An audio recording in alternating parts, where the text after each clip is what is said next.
Jadi posisi mau keluar tuh ada lorong dulu yang menuju ke dapur. Aku lihat di situ ada asap. Asap putih awalnya tipis-tipis, lama-lama jadi tebal.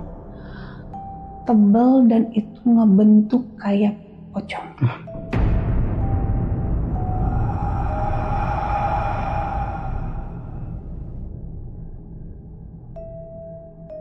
Di dapur aku tuh kayak ada yang masak.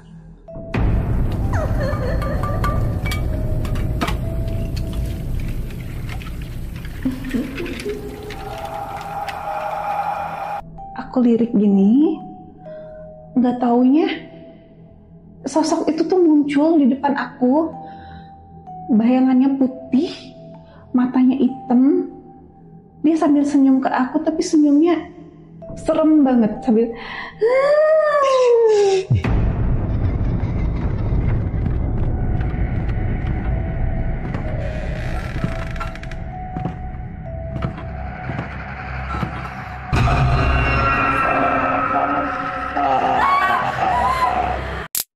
Tell me your other side. Selamat malam Sobat Dimensi. Kembali lagi di channel Dimensi Lain Official, Kamar Misteri. Bagaimana jika kalian mempunyai pacar yang mengguna-guna kalian? Malam ini kita kedatangan narasumber yang mempunyai cerita serupa yang sangat menyeramkan. Jadi jangan lupa tutup mata kalian, pasang telinga. Let's fear come at you. Halo, nama aku Novi. Cerita ini berawal dari beberapa tahun lalu saat aku bekerja di satu perusahaan di daerah Bandung Barat. Awal cerita aku kenal sama cowok dan aku jalin hubungan sama cowok yang satu perusahaan itu kurang lebih lah ya. Hubungan aku selama 6 bulan sama dia. Dari awal hubungan dia bilang statusnya tuh single ya, punya anaknya 2. Tapi ternyata banyak yang bilang kalau dia tuh masih beristri. Aku cari tahu tuh dari situ dan ternyata dia masih beristri, punya istri 2 dan punya anak 3. Dari situ aku nggak terima tuh. Aku minta putus sama dia, tapi dengan emosi aku sempat maki-maki dia. Mungkin ada beberapa kata-kata yang bikin dia sakit hati ya. Sampai putusnya itu dia ada kata-kata, lihat aja nanti. Gitu. Setelah dari situ 3 bulan berlalu, kita lost contact, gak ada kabar apapun. Di bulan keempat, dia ada ngehubungin aku. Dia bilang, selama ini aku sakit loh, dia bilang gitu. Kamu mau gak ketemu sama aku? Aku nolak dong dari situ. Terus dia bilang, oh jadi kamu gak mau ketemu sama aku? Oke, lihat aja nanti. Awalnya aku nggak ngeheroin kata-katanya kalau itu tuh bakalan jadi apa ya, cerita yang nakutin ya buat aku. Setelah dari situ besoknya tuh aku pulang kerja malam-malam. Itu kan keadaan di kosan tuh mati ya lampu. Aku mau masuk, di bawah pintu tuh ada taburan. Entah itu apa, karena posisinya gelap kan. Udah gitu aku masuk tuh ke rumah, aku buka pintu, aku nyalain lampu, aku balik lagi keluar. Aku lihat di situ taburannya ada tanah, air, garam, sama bunga.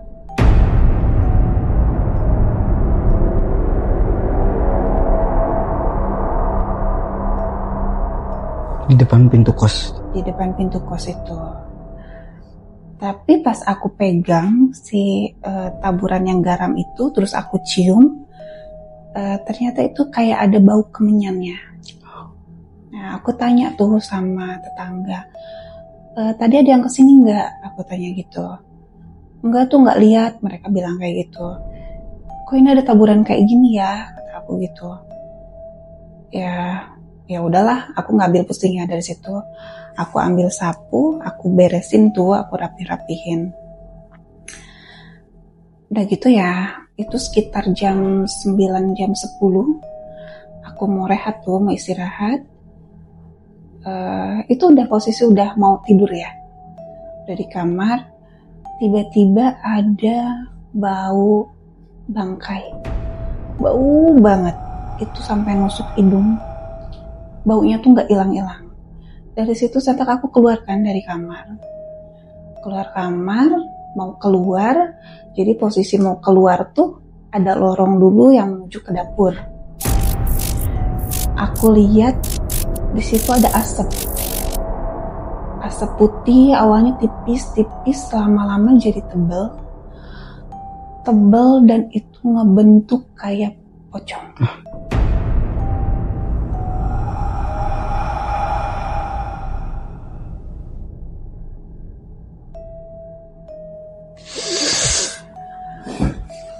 Itu bentukannya, tapi pocongnya tuh tinggi banget karena plafon aku tuh kan kurang lebih 3 meter ya.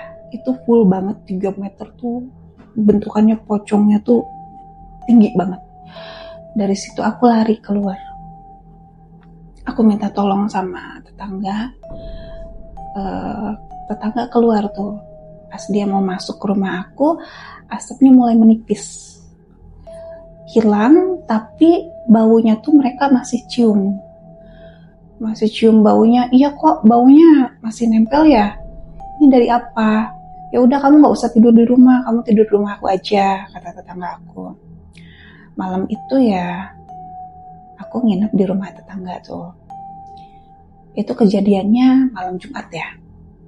Nah, besoknya aku pikir ya udahlah, cuma 1 kali itu kan. Hari berikutnya aman, kedua, ketiga. Tapi malam Jumat berikutnya itu ada lagi. Balik lagi. Iya, tapi dengan sosok yang berbeda. Sekitar jam 11-an, jam 11 malam, di dapur aku tuh kayak ada yang masak.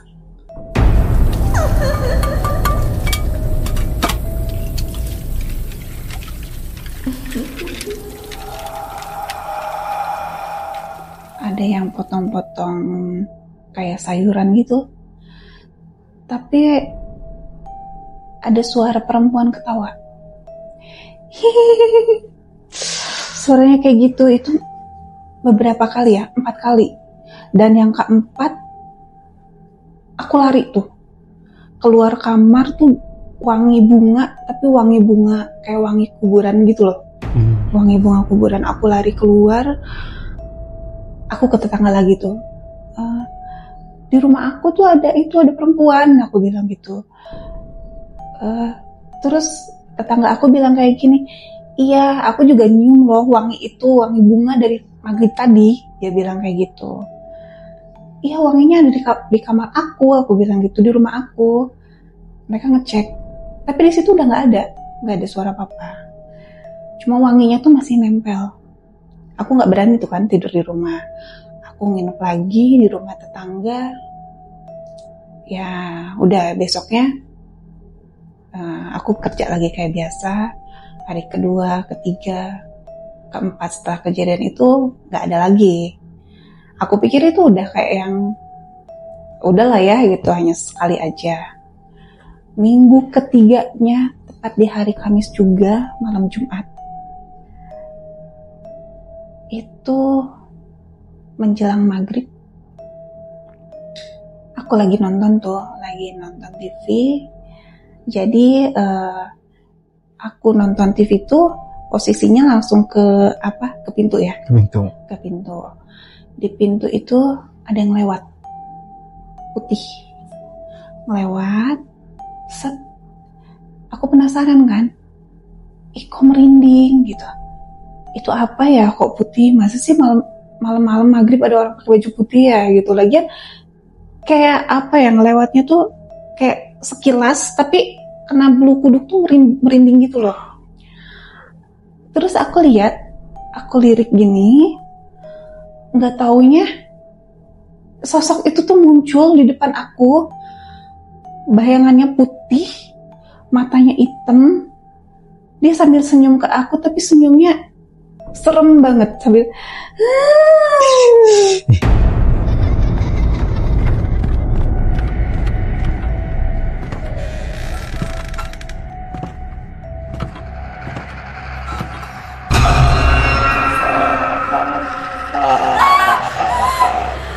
dia sambil ketawa kayak gitu. Dari situ aku nggak sadar, aku teriak,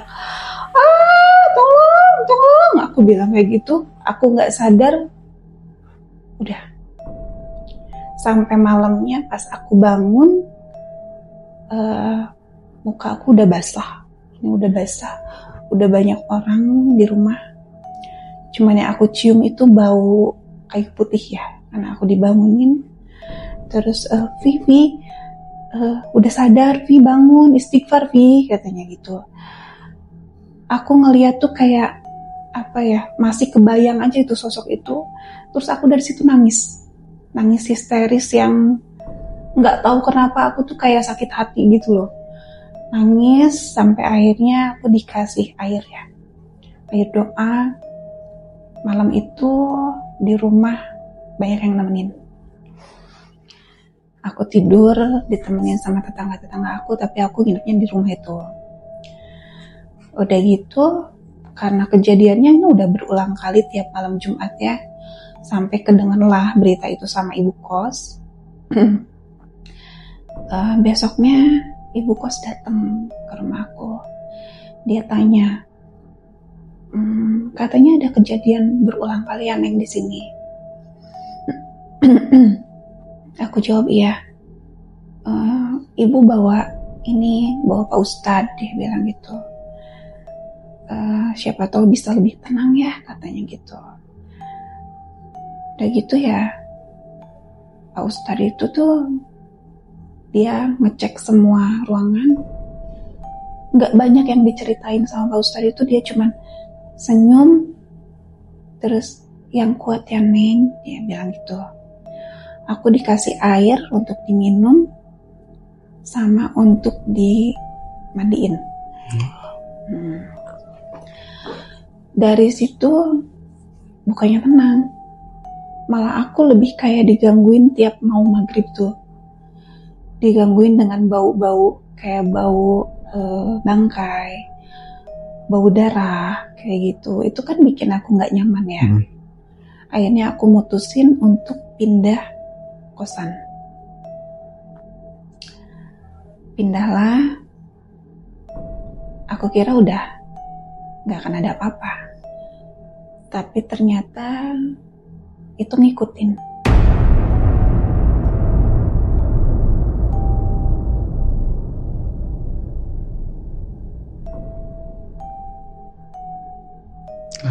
Ke kosan yang baru. Di kosan yang baru ini gak nampak bentuknya seperti apa, tapi dia lebih ngeganggu ke mimpi. Masuk ke dalam mimpi gitu. Masuk ke dalam mimpi. Di situ aku sering mimpi dikejar-kejar sama mayat lah. Sering sakit juga di situ. Yang aku udah cek ke dokter berulang kali sampai check up ya seluruh tubuh. Dokter bilang aku tuh sehat. Aku gak ada penyakit apapun. Tapi yang aku rasain kayak apa ya, kayak orang yang sakit berat gitu loh. Lemas, mual, kayak gitu. Ya, akhirnya sampai suatu ketika aku sempat mimpi didatengin sama sosok yang tinggi besar.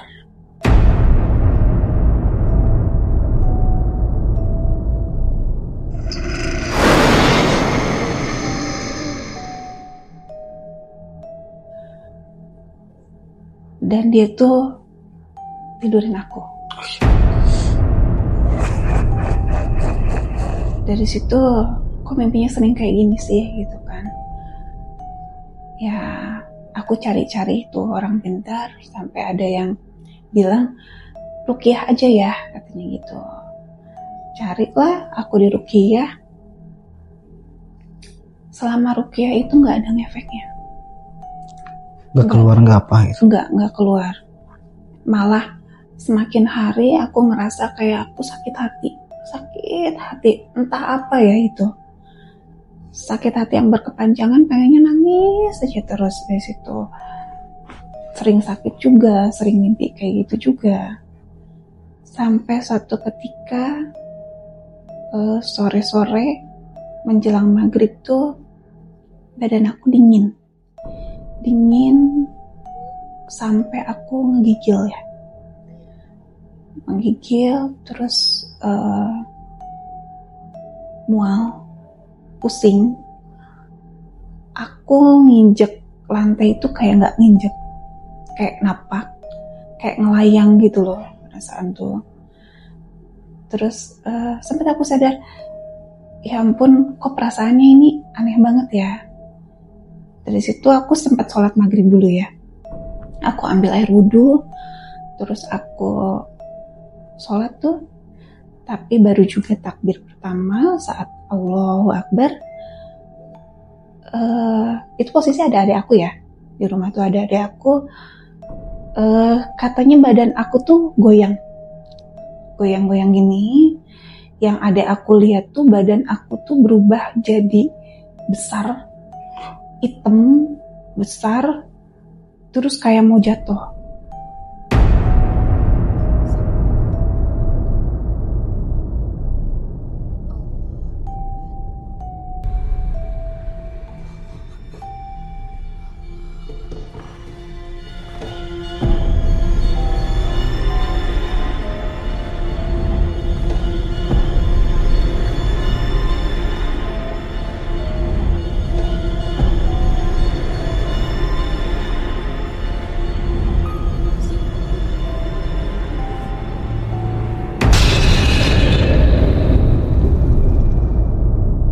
Dari situ. Tapi aku sempat sampai selesai itu sholat, sampai selesai. Saatnya sholat itu perasaan dingin itu hilang, yang ada panas banget kayak kebakar, kayak ubun-ubun itu sakit kayak yang ditusuk, kayak yang malah sempat aku bilang apa waktu aku udah deket gitu. Ya dari situ sampai selesai sholat, udah gitu dari selesai sholat itu aku nangis. Kak adek aku, ini kenapa? Bilang, bawa aku ke Pak Ustadz ya, bawa aku sekarang juga, aku bilang kayak gitu. Akhirnya aku dibawa ke rumah Pak Ustadz yang dekat dari situ. 100 meter kurang lebih, perasaan itu hilang. Dari rumah itu, perasaan itu hilang. Gak ada rasa dingin ataupun rasa panas tuh gak ada. Tapi aku tetap melanjutin perjalanan aku ke sana, ke rumah Pak Ustadz itu. Sampainya di rumah Pak Ustadz, tiba-tiba aku nangis histeris sampai teriak-teriak. Kayak orang yang sakit hati gitu. Terus Pak Ustadznya bilang, Neng, pernah punya ada masalah sebelumnya? Aku cuma diam ya. Terus Pak Ustadznya bilang, kalau ada masalah sama seseorang, tolong cepet minta maaf. Minta maaf, datengin orang itu, minta maaf lah. Karena ini bisa hilangnya kalau kamu datang untuk memohon maaf sama dia. Dari situ, aku sempat kepikiran ya. Aku kepikirannya sama mantan aku itu. Yang punya istri dulu itu ya. Karena di situ kan kata-kata aku tuh emang nyakitin banget. Kata-kata kotor, kata-kata kasar itu keluar semua. Ya, akhirnya malam itu aku pulang. di kosan tuh ditemenin sama Ade, sama teman juga. Besoknya aku ngehubungin mantan aku itu. Aku telepon dia, aku minta untuk ketemu. Akhirnya ketemu, terus aku minta maaf sama dia. Maafin aku kalau selama ini kata-kata aku tuh pernah nyakitin kamu, aku bilang gitu. Dan akhirnya dia bilang maafin aku juga, dan dia ngakuin kalau perbuatan itu perbuatan dia. Tapi dia bilang tujuannya tuh ini biar kamu ngerasa ketakutan, terus kamu minta aku ngelindungin kamu. Itu yang pertama. Terus yang keduanya, kamu harus ngerasain sakit hati aku kayak gimana. Kamu ngerasain perihnya aku kayak gimana. Itu yang aku pikir, oh mungkin selama ini aku nangis histeris kayak sakit hati itu ya gitu. Akhirnya setelah aku minta maaf sama dia, aku pulang, dan itu gak terjadi lagi. Sampai sekarang? Ya. Jadi sahabat dimensi, jika kalian mempunyai pacar atau ada masalah dengan pasangan kalian, sebaiknya jaga ucapan kalian, karena kita tidak tahu ya, mungkin ucapan kalian bisa melukai seseorang sampai mereka berbuat nekat untuk ke dunia hitam. Jadi ceritanya sampai situ aja. Tenopi, terima kasih telah hadir di channel dimensi lain. Ini juga cerita yang sangat bermanfaat ya, khususnya buat saya pribadi untuk selalu jaga lisan saya sendiri. Dan jangan lupa Tenopi dan sahabat dimensi di like, komen, dan subscribe. See you next time guys.